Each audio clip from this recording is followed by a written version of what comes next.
안녕하세요. 김기동 한자입니다. 오늘은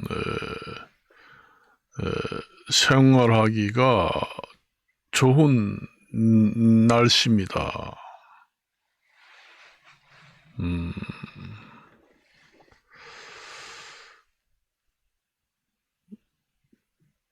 지금의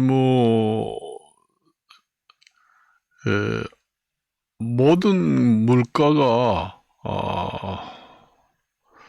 많이 올랐습니다. 사실 많은 물가가 지금 많이 올랐어요. 그런데 우리가 생활하는 것도 생활하는 물가가 모든 게 다 올랐습니다. 그 물가라는 게 그 한자입니다. 만물 물자입니다. 그게 그러니까 물건 물자, 만물 물자, 값 가자 해서 만물이 다 값이 올랐다 해서 물가 그렇게 얘기하죠. 그렇습니다. 그래서 이제 모든 것이 다 올라갔다. 그것은 결국은 왜서 그렇게 물가가 많이 올라가느냐? 예전에는 안 그랬지 않느냐? 한 15년 전만 해도 이렇게까지 물가가 올라가는 이유를 모르겠다. 이렇게 얘기하는 사람이 많습니다. 많아요. 결국은 이제 물가라는 것은 무슨 법칙에 의해서 물가가 가격이 결정되느냐, 수요 공급의 원칙에 의해서 가격이 결정됩니다. 그러니까 공급하는 사람, 그 다음에 사는 사람, 그러니까 수요자는 우리가 가정에서 사 먹는 사람, 그 다음에 수요 공급의 원칙이라고 하잖아요. 수요와 공급의 원칙에 의해서 가격이 결정된다. 그러니까 살 사람은 많은데 공급량이 부족하면은 물가가 올라가고, 살 사람은 적은데 생산자라든가 공급하는 사람은 너무 많다 하면은 가격이 떨어지고, 그래서 수요자하고 공급자하고 많고 적고에 의해서 가격이 결정된다는 얘기입니다. 그래서 공급자가 많고 살 사람은 없으면은 가격은 떨어지는 선에서 결정됩니다. 그리고 살 사람은 많은데 공급되는 물량은 부족하다. 그러면은 아주 높은 가격에서 높은 가격으로 결정이 됩니다. 그렇게 돼요. 그래서 그게 수요 공급에 따라서 가격이 올라가기도 하고 낮아지기도 하는 가격이 결정된다 해서 수요 공급의 법칙에 의해서 가격이 결정이 된다. 그 얘기입니다. 그것도 한자입니다. 수요 공급의 원칙이라는 게 이 점은 한자예요. 그래서 여러분들이 한자를 알면은 구태여 사전을 찾아보지 않아도 그냥 뜻이 다 압니다. 뜻이 그냥 통해요. 우리 수요자가 뭐예요? 우리가 사 먹는 사람들입니다. 내가 지금 생활하는데 식품 물가를 사야 되겠다. 그러니까 내가 수요자입니다. 살 사람은 수요자고 팔 사람은 뭐예요? 팔 사람은 공급자입니다. 그러니까 팔 사람은 많고 살 사람은 적으면은 아예 이게 헐값에 가져가세요. 그렇게 얘기하잖아요. 그러면 팔 사람은 많고 사 먹는 사람은 적다. 그러면 물건 많은데 사는 사람은 적다. 그러니까 팔 물건이 남는다는 얘기죠. 그러면 가격이 떨어지는 물가가 떨어지는 가격이 결정됩니다. 그 반대로 되면은 가격이 오른 가격이 결정이 돼요. 그래서 지금의 모든 물가가 지금의 만물 물가가 올라간다는 것은 그 팔 사람, 공급할 사람, 그 원 재료가 부족하다는 얘기입니다. 그러니까 전 세계적으로 모든 그 에너지라든가 모든 원자재라든가 모든 그 공급 원자재 값이 이제는 공급량이 부족하다. 그렇게 보시면 됩니다. 그러면 매서 그전에는 한 50년, 40년 전에는 넘쳤는데, 그때만 해도 기름이 너무 싸가지고 기름값이 똥값이다. 그리고 뭐 세멘트 값이고 뭐고 건축값도 뭐 철근값도 싸게 나온다. 50년, 100년 전에는 아주 쌌다. 그런 얘기 하잖아요. 그때는 그 그때는 자원이 많이 있었다는 얘기입니다. 그 자원이라는 게 무한정 나오는 게 아니잖아요. 그 모든 자원은 우리가 공기처럼 하늘에서 그냥 공짜로 뚝뚝 떨어지면서 나오는 게 아니에요. 무한대로 나오는 게 아닙니다. 무한대의 반대말이 뭡니까? 유한입니다. 유한이에요. 유한. 무한. 끝없이 나오는 걸 갖다가 무한이라고 그래요. 무한의 반대가 뭐예요? 유한입니다. 있을 유자, 한정될 한자. 그러니까 그게 이제 매장량이라는 게 그게 유한이라는 뜻입니다. 그 의미를 알아야 돼요. 그래서 우리나라만 아니라 전 세계에 있는 모든 그 원천적인 그 자원은 한정되어 있다. 그러니까 지금은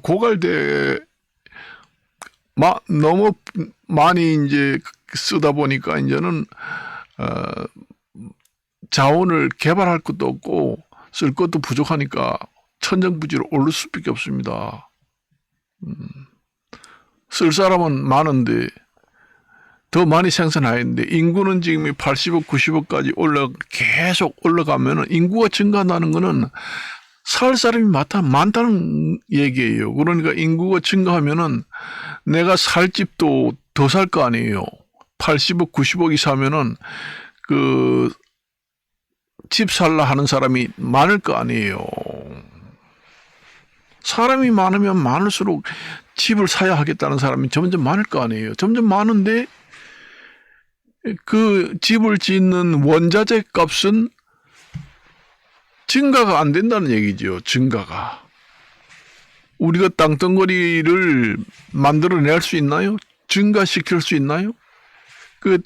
우리가 공인중개사에 보면은 토지는 부증성이 있다. 이런 얘기입니다. 그러니까 토지는 내가 마음대로 더 만들어서 많이 증가를 시킬 수 없는 성질이 있다. 그걸 갖다가 부증성 성질이라고 합니다. 토지는. 건물은 지금의 아파트 형식으로 자꾸 위로 올리잖아요. 나중에 올리다 보면은 이 건축물이라는 게 옛날에는 1층만 딱 지으면은 그 건축물이 1층만 딱 짓잖아요. 그럼 그거밖에 못 짓잖아요. 그럼 2층 올리고 3층 올리고 4층 올리고 계속 그 성냥갑 같이 계속 올리면은 건물은 이제 더 많이 증가를 시킬 수가 있어요. 늘릴 수가 있다는 얘기입니다. 그렇지만 땅은 늘릴 수가 없어요. 그 부중성입니다. 그렇지만은 건축물은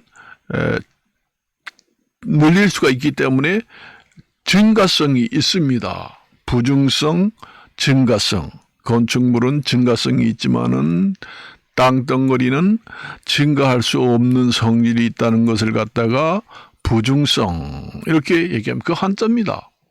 공인중개사 같은 데 가서 강의를 들으면은 이렇게 자세히 얘기하는 사람은 강사는 없습니다. 제가 한자 한문이고 모든 자격증이 수없이 많이 있지만은 몇 개만 공개를 했습니다. 사실은.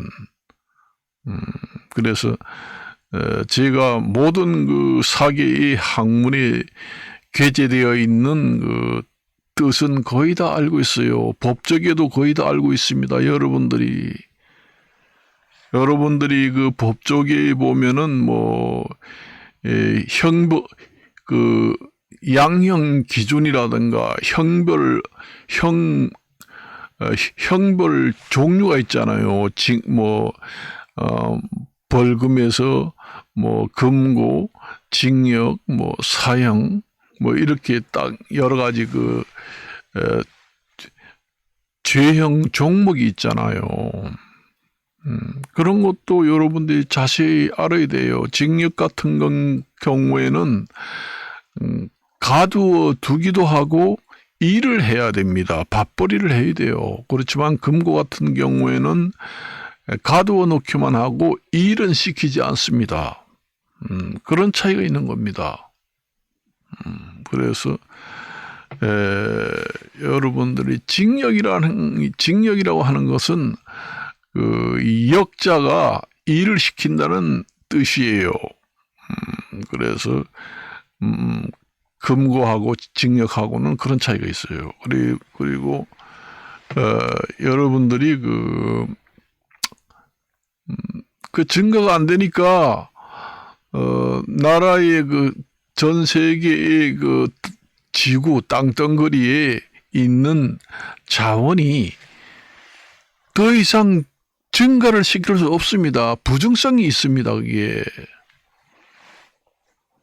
과학이 발달이 돼 가지고 지금의 대체 에너지를 개발한다 하지만은 그것도 한계가 있다. 그렇습니다. 인구는 점점 만일에 80억, 내가 이제 가끔 텔레비 같은 데 보면은 사람들 중에서는 뭐 77억, 요즘에도 뭐 77억 인구 중에 한 사람이다. 이런 얘기를 가끔 하는 사람이 있습니다. 방송에서도. 그거는 옛날 얘기예요, 지금에는. 지금에는 77억이 아니라 80이 넘어서 90억 가까이 됩니다. 그건 아주 오래전 얘기예요. 그러니까 아직도 인구 수를 정확하게 모르고 방송상에서 그렇게 얘기하는 사람이 꽤 있습니다. 지식층에 있는 사람도 그런 얘기를 하는 거 봤어요, 내가. 점점 늘어나는데 대체 자원을 만들어내는 기술이 부분적으로 있다고 그러지만은 모든 자원을 100% 대체 자원을 만들어낼 수 있는, 무한정으로 만들어낼 수 있는 증가성이 있느냐? 없잖아요, 지금에 기름이 없어가지고 전기 자동차를 생산한다. 물을 이용해가지고 수소 자동차라는 게 물 숫자 씁니다. 본디 숫자 써서. 물을 이용해가지고 전기 분해 작용을 이용해가지고 수소차를 개발한다. 그렇게 해가지고 자원을 증가시킨다. 부분적으로 가능할지는 몰라도 지구상의 모든 자원을 완전히 대체 가능한 증가성은 한계가 있다. 그렇게 봅니다, 저는. 그래서 옛날에 성인들이 몇천 년 전에도 절제를 하라. 그렇지 않으면은 언젠가는 공멸하게 된다. 이런 얘기를 수천 년 전에 얘기했어요. 성인들이잖아요. 성인들이 태어난 날을 성탄절이라고 하잖아요. 그 성인 성자 씁니다. 태어날 탄자 써가지고. 우리가 보통 사람을 갖다가 아이고 내가 태어난 날이 성탄일이 언제야? 이런 얘기 안 하잖아요. 너 귀 빠진 날이 언제야? 너 생일이 언제야? 그런 얘기 하잖아요. 그리고 이제 아버지나 좀 높으신 분 같은 경우에는 생신이라고 합니다. 그거. 그리고 이제 성인 같은 태어난 뭐 석가모니라든가 뭐 이런 4대 성인 같은 유명한 사람이 태어난 사람들은 성탄일이라고 합니다. 그래서 그런 사람들도 하면 수천 년 전에 그렇게 예언을 했어요. 그게 지금의 현재 현실에 나타나잖아요. 우리가 현실에 나타납니다. 지금의 이게 전 세계적으로 지구상의 자원이 한정되어 있기 때문에 자원난이 오게 되면은 한 나라의 국가라든가 전 세계 국가들이 정치를 할 수가 없습니다. 정치도 하는 것이 돈으로 하잖아요. 정치하는데 세금을 받아서 재정자금, 정치자금이라는 게 어디서 나옵니까? 돈에서 나오잖아요. 돈에서 나온다는 어디서 나와요? 돈이. 근본적으로 어디서 나오나요? 지구에 있는 모든 자원에서부터 시작해 비롯해가지고 돈이 출현되게 됩니다. 그걸 아셔야 됩니다. 세계 자원이 부족하고 나중에 부족하지 못해서 고갈된다. 거기에 보충성으로 대체 에너지, 대체 자원을 100% 증가시킬 수 있는 증가성이 과연 확보될 수 있겠는가? 우리가 이런 생각도 한번 해봐야 된다는 얘기입니다. 그래서 지금이 이렇게 물가가 오르는 이유가 거기에 있다는 얘기예요. 그래서 보통 이제 전 세계에 있는 여러 정치 사람들이 각종 정치 청사진을 얘기합니다.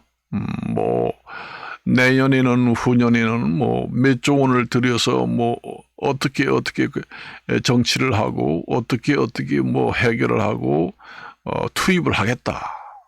그놈의 돈이 어디서 나오나요? 전 세계 지구상의 땅덩어리에 있는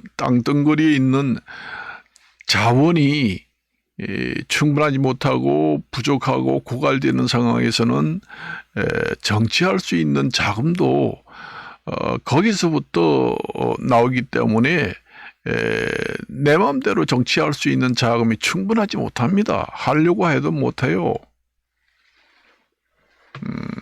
그런 지경에까지 오게 된다는 얘기예요. 우리가 물가가 올라가는 것을 그 원인 분석을 한번 해봐야 된다는 얘기예요. 깊숙이 무조건 물가가 올라가니까 정치하는 사람들이 정치를 잘 못해서 이런 물가가 올라가. 아이고 옛날에 뭔 대통령이 있을 때는 물가가 안정돼서 너무너무 좋던데 왜 이래?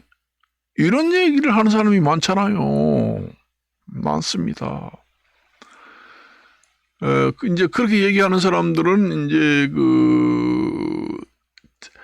생각할 수 있는 범위가 그 정도 범위 있게 생각을 해낼 수 없기 때문에 그 정도 생각을 하게 됩니다. 그렇지만은 많이 배우고 머리가 트였다 하는 사람들은 그걸 갖다가 창의력이 높은 사람들은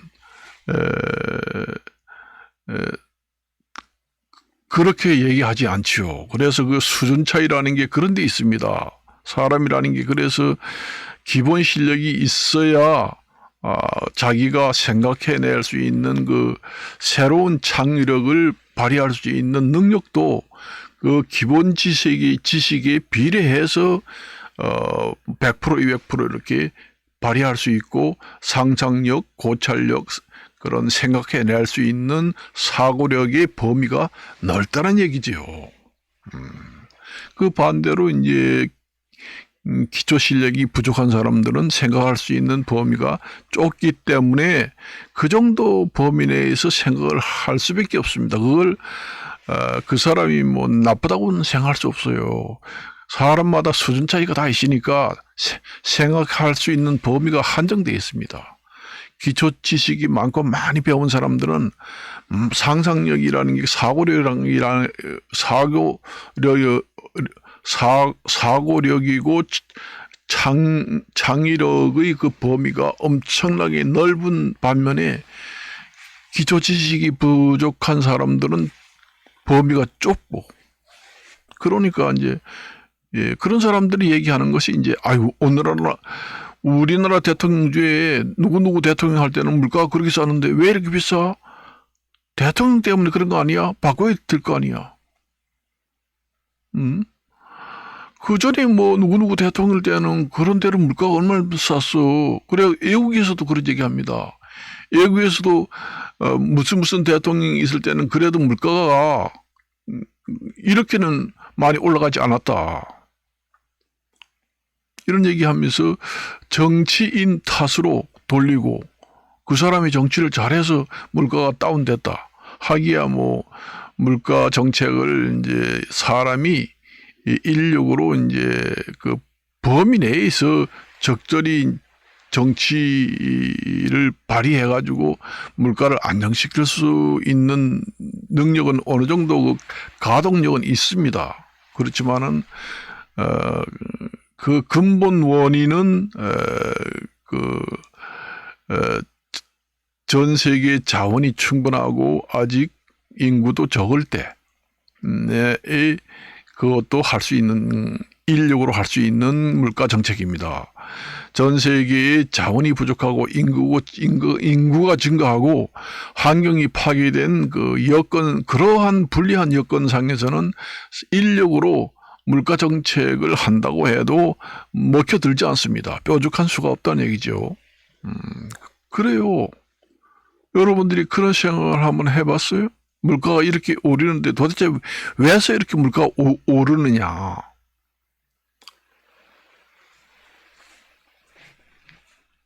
그렇습니다.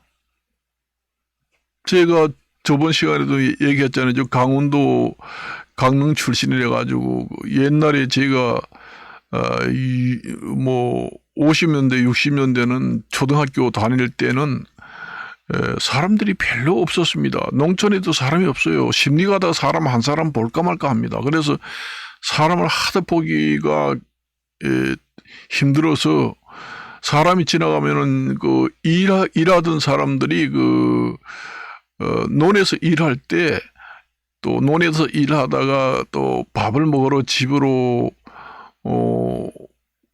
올라면은 시간도 많이 걸리고 걸어가야 되고 또 다시 또 논으로 밥 먹고 나가야 되고 그러니까 그 일할 시간이 부족하게 됩니다. 그래서 아낙네들이 점심이라든가 그 새참 아침 점심 먹기 그 사이에 먹는 걸 새참이라고 합니다.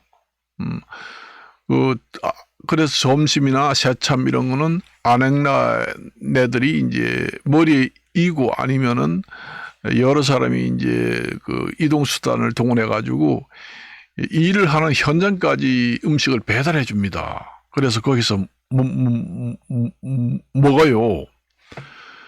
그래야 그 자리에서 먹고 이제 조금 쉬고 막바로 일할 수 있잖아요. 그러니까 일을 더 많이 하기 위해서 그렇게 하는 겁니다. 그렇게 해요. 그렇게 안 하고 이 노는 저게 한 30분 이렇게 해서 40분 걸어가서 있는데 밥 먹으러 집에 들어와서 또 먹고 나가고 언제 왔다 갔다 하는 시간 다 뺏기고 일할 시간이 없잖아요. 그러니까 이제 그 아낙네들이 이제 그 들밥을 먹는다고 합니다. 들밥을 갖다가 새참이라고 합니다. 들밥 엽자를 써가지고 엽식이라고 합니다. 그걸. 그래서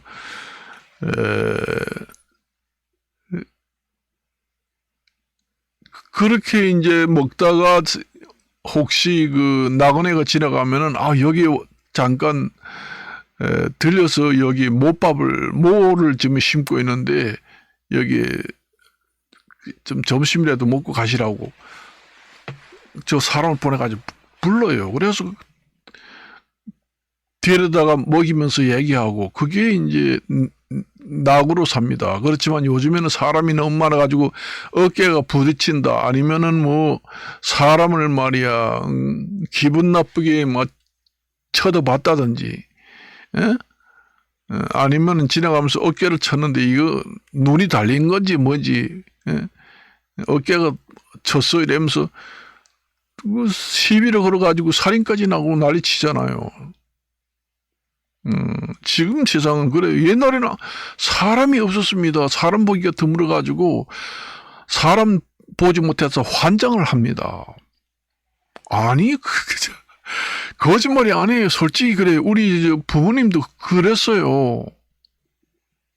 그렇게 사람을 반가워했습니다. 그래서 옛날에 정말 농촌에 가면 인심이 좋다 그런 얘기 했잖아요. 그렇지만 요즘에는 농촌에도 인심이 야박합니다. 농촌에도 사람들이 너무 많아요. 야박합니다. 그래서 사람들이 농촌에 인심이 좋다는 얘기를 들었는데 예전하고 틀린데 사람이 너무 많으니까 각박해진다는 얘기예요. 각박해진다는 게 인심이 없어진다는 얘기입니다. 그래요. 그러니까 이제 세계 지구상에 있는 자원이 부족해지면은 물가도 각박해집니다. 당연히 그렇게 됩니다. 그래서 모든 게 올라요. 오릅니다. 어찌할 수 없습니다. 정치적으로 지금의 해결할 방법이 없습니다. 내가 그래서 조금 전에 저번에도 얘기했지만은, 강도 높은 콘크리트를 개발해가지고 200년, 300년 될 수 있는 아파트를 지어야 된다. 앞으로 자원 낭비입니다. 그것도 솔직히 말이지. 그 얘기는 안 했지만은, 그거는 뭐 아파트를 30년, 40년 지어가지고 때려 부숴가지고 그 폐기물 건축 자재를 또 버려야 되고 쓰레기장에다가 버려야 되고 또 세멘트라든가 그 콘크리트 철근을 또 다시 또 새로운 자원을 또 써야 되고 그 자원 낭비잖아요. 그래서 절물하라. 수천 년의 성인들은 절물하라. 그게 절자가 마디 절자도 되지만은 절약할 절자도 됩니다. 그래서 절물하라. 그러니까 만물에 있는 모든 물건과 만물은 무한정 나오는 것이 아니니까 한정되어 있다. 그 매장량이 한정되어 있으니까 아껴서 써라 하는 것을 갖다가 절물하라. 그러니까 절약을 해서 써라. 그 얘기입니다. 절물이라는 것은. 절제와 절물을 하라. 그게 옛날 고소책을 읽어보면 나옵니다.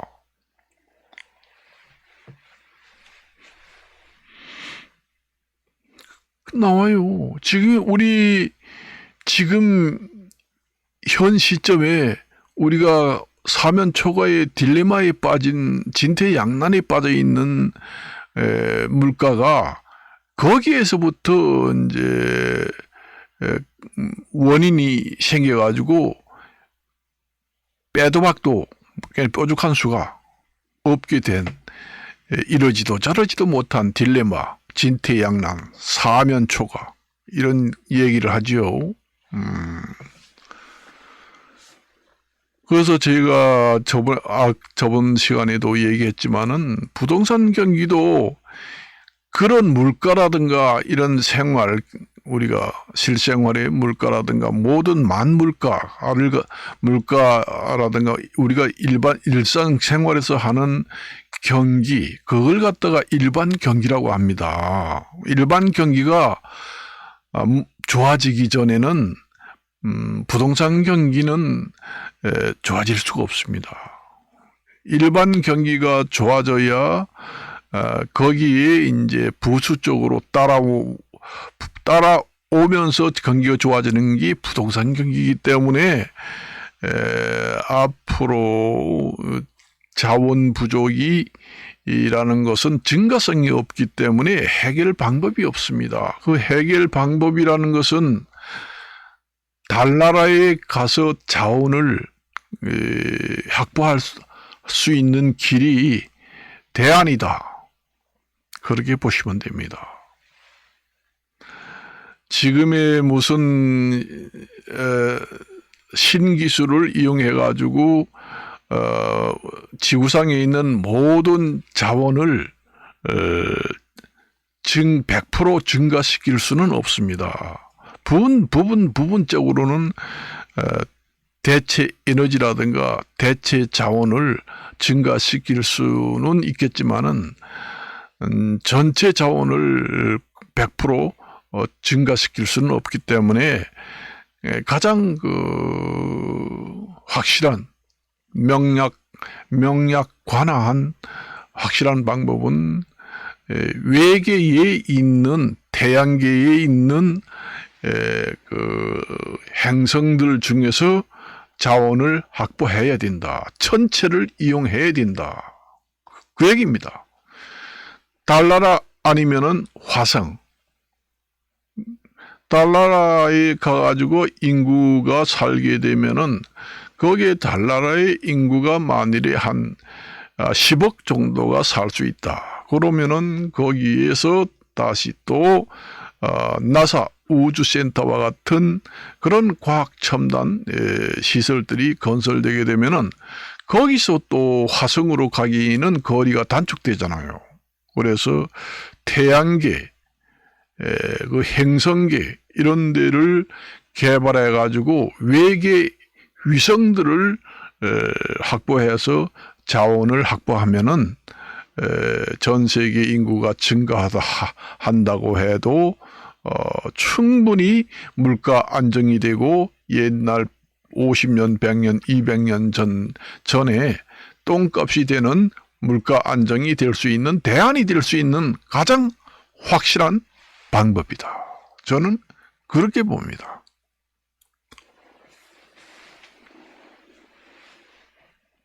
그렇지 않고서는 물가가 이게 사실상 전쟁이 지금 국지적으로 그 국지적이라는 것도 한자입니다. 국지적으로 국지전이 일어나고 있지만은 전쟁이 끝난다고 해도 일시적으로는 반뜰하면서 물가가 좀 안정이 되겠지만은 장기적으로 봤을 때는 계속 물가는 오를 수밖에 없습니다. 왜냐? 인구가 자꾸 증가하니까. 그리고 환경이 파괴되고 인구가 증가하고 환경이 파괴되잖아요. 그러면은 환경이 파괴되고 인구가 증가하면은 지구상에 있는 자원은 그 가속도가 붙으면서 자원이 부족하게 됩니다.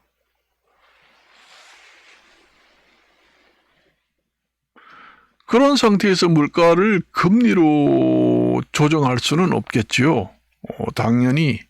그래서 물가가 안정되면 앞으로 올해 정도 몇 번 정도의 금리를 인하하겠다. 이거는 우리의 참 간절한 소망일 뿐이지 사실상 불가능하다. 저는 전망을 그렇게 합니다.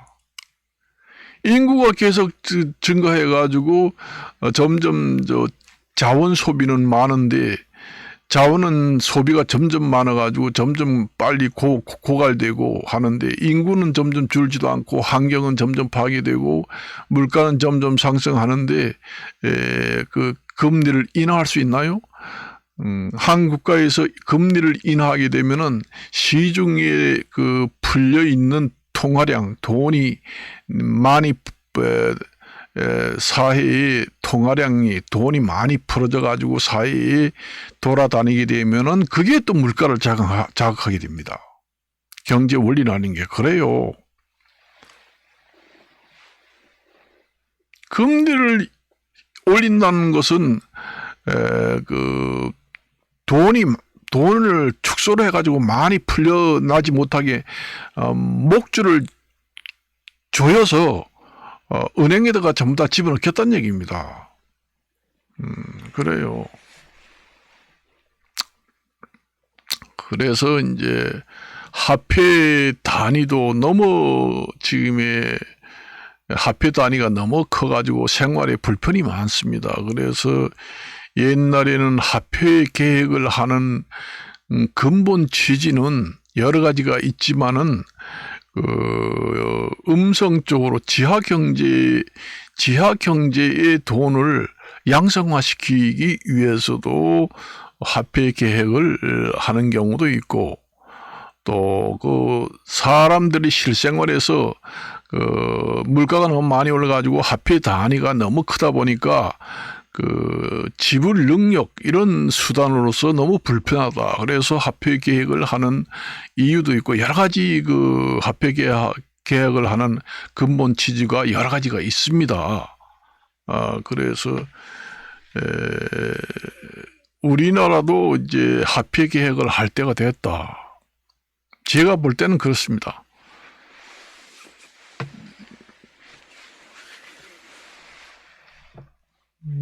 옛날에는 뭐 이런 정도면은 옛날에는 우리가 옛날에는 1원이면은 라면 하나 정도 살 수가 있습니다.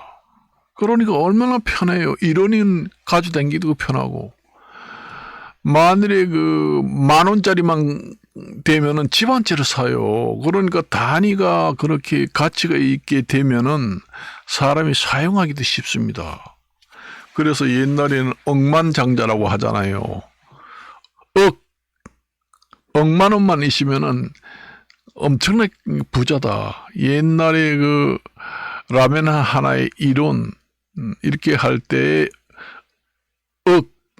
억만 가지고 있어도 지금의 몇 조를 가지고 있는 사람하고 단위가 비슷합니다. 그러니까 생활하기 불편하죠. 지금의 집을 살 때도 너무 단위가 하고, 은행에서도 업무상 차질이 많이 옵니다. 왜냐? 단위가 너무 크다 보면은 돈을 셀 수 있는 기계화가 지금 돼 있지만은 한정이 돼 있어요. 그래서 동전을 너무 많이 가져가면은 동전을 카운트하는 기계가 있는데, 만일에 몇백만 원을 동전을 가져가면은 하루 종일 카운트해야 됩니다. 그런 불편한 점이 있어요. 은행에서도 업무 처리하는데 화폐 단위가 너무 커지면은 은행에서도 업무 처리하는데도 불편하고, 국민들이 생활하는데도 불편하고, 그런 면이 있어요. 그래서 화폐 계획을 하는 이유 취지가 여러 가지 종류가 있습니다. 그래서 우리나라도 화폐 계획을 한 지가 상당히 오래돼서 할 때가 됐다. 그래서 화폐 계획을 하게 되면은 현금을 가지고 있는 사람은 손해를 봅니다. 손해를 보지 않는다, 그렇게 얘기하는 사람도 있습니다만은 모르겠어요. 그거는 확실히. 그래서 물가가 오르고 화폐 계획을 할 때는 실질 실물을 가지고 있는 것이 가장 현실적이다. 그래서 실물을 가지고 있는 것은 동산이 있습니다. 동산 중에서는 이제 금이라든가, 금 같은 경우에는 가지고 움직일 수가 있잖아요. 금 같은 경우에는 거기에 현금과 같습니다. 현금은 실물은 아니잖아요. 그게 실물은 돈 지폐는 실물이 아닙니다. 그게 실물이 아니고 하나의 화폐라는 게 가치를 표현하는 하나의 표시 증서 같은 것이지 실물은 아닙니다.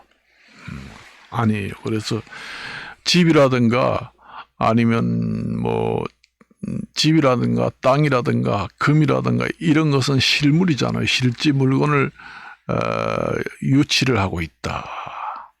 그럴 때는 정말로 제대로 된 가격을 받을 수 있다는 얘기죠.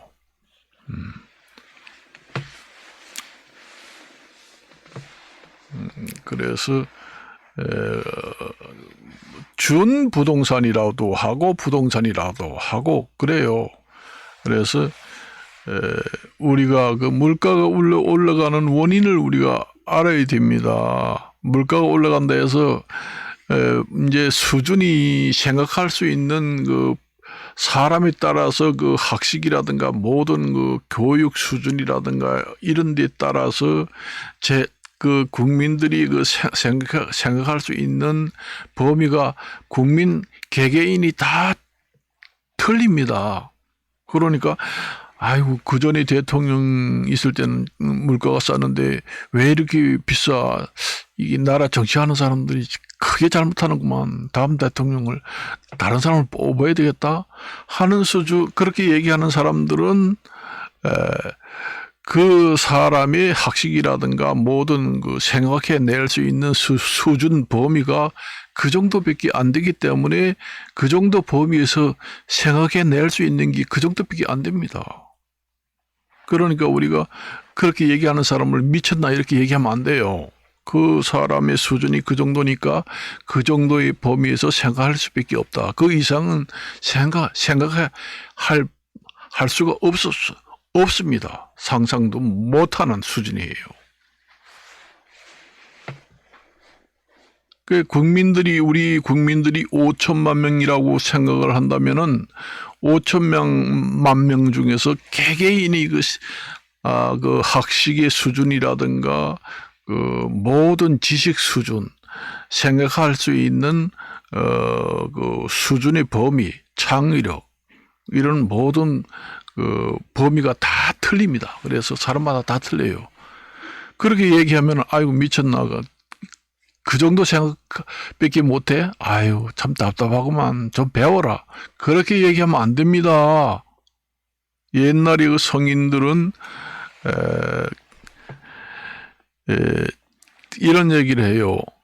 내가 지식이 있고 내가 어느 정도 수준이 있어야 다른 사람의 그 수준도 가늠할 수 있고 파악할 수가 있다. 그렇게 얘기합니다. 그러니까 내가 어느 정도 많이 배우고 지식이 많고 아주 생각할 수 있는 범위가 넓고 다른 사람은 상상도 못할 그 창의력을 가지고 있는 사람이 그 옛날에 말하자면 성인들입니다.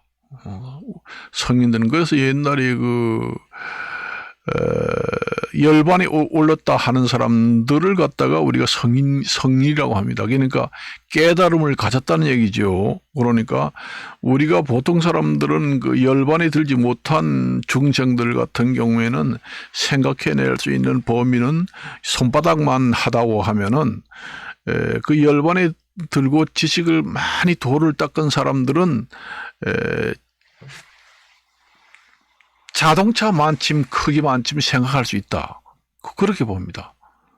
요 손바닥만큼 생각할 수 있는 사람이 있는가 하면은 요만큼 생각하는 사람도 있고 요만큼 생각하는 사람도 있고 자동차만큼 생각하는 사람도 있고 하늘만큼 생각하는 사람도 있고 천차만별이에요. 5천만 국민이라고 하지만은 그 지식 수준에 따라서 생각해낼 수 있는 범위가 그 정도입니다. 그래서 옛날에 그 제자 백가라고 하는 사람들 중국에서 얘기하는데 공자도 제자 백가 중에 한 사람이에요. 그래서 그런 사람들은 지식층이라고 하잖아요. 그 사람들을 갖다가 옛날에 보면은 해결사로 한명이라든가 정도전 이런 사람들 같은 경우에는 임금도 생각해내지 못한 아이디어를 청사진을 제시해 가지고 왕이라고 해서 다 그 창의력이 있는 게 아니잖아요. 그래서 도저히 생각하다 참 해결 방법이 없다. 그래서 이제 그 한명예나 정도진 같은 그 사람을 이제 채용을 해서 이제 그 자문을 받아가지고 청사진을 제시해가지고 정치에 반영하는 경우가 많습니다. 그래서 옛날에 제자 백가 중에서도 그런 정도진이라든가 한명예 같은 그런 사람을 발탁으로 해서 정치계에 입문시켜가지고 활용한 경우도 많이 있습니다. 그래요. 저번 시간에도 내가 얘기를 했잖아요. 그래서 그런 사람들이 그렇게 얘기한다가 가지고 아이고 무식한 소리 하지 마라. 좀 그렇게 얘기하면 안 됩니다. 그거는 내가 만약 그 사람이 그렇게 얘기하는데 아이고 좀 무식해. 직접 그렇게 얘기하면은 안 돼요. 그 사람은 그 정도의 생각밖에 못하기 때문에 그래 그 얘기 맞아. 그러니까 그 눈높이 그 지식에 맞춰서 리액션을 하면서 대화를 이어가야 된다는 얘기입니다. 그걸 아시겠어요? 그래서 내가 지식이 있어야 다른 사람의 그 지식 수준도 평가를 하고 가늠할 수 있다는 얘기예요. 내가 잘 알지 못하는데 그 사람이 지식이 많은지 지식이 있는 얘기를 하는지 뭔지 파악을 못 하잖아요. 내가 뭐든지 잘 알아야 그 사람이 잘하는지 못하는지 가려낼 수 있다는 얘기예요. 그렇습니다. 그래서 옛날을 책사를 이용해서 그 한명예라든가 그 정도진이를 채용한 것도 그 창의력과 그 열반에까지는 들지 못했지만은 성인 수준에 들어간 사람들도 제자 백가 중에서 많습니다. 그런 사람을 나라에서 임금의 바로 밑에 자문 기관으로 두어서 책사로 책봉하는 경우가 대부분 많았습니다. 그 해결사라고 하죠, 그걸. 책사라고 합니다. 꽤 책자 씁니다. 꽤 책사라고 해가지고 꾀를 부리는 사람이 아니에요. 보통 책사라고 하고 그러면은 잔머리 굴려가지고 꾀를 부려가지고 못된 짓을 하는구나. 꽤 책사라고 하지만은 그것은 그 꾀책이라는 뜻도 있지만은 좋은 뜻도 있습니다.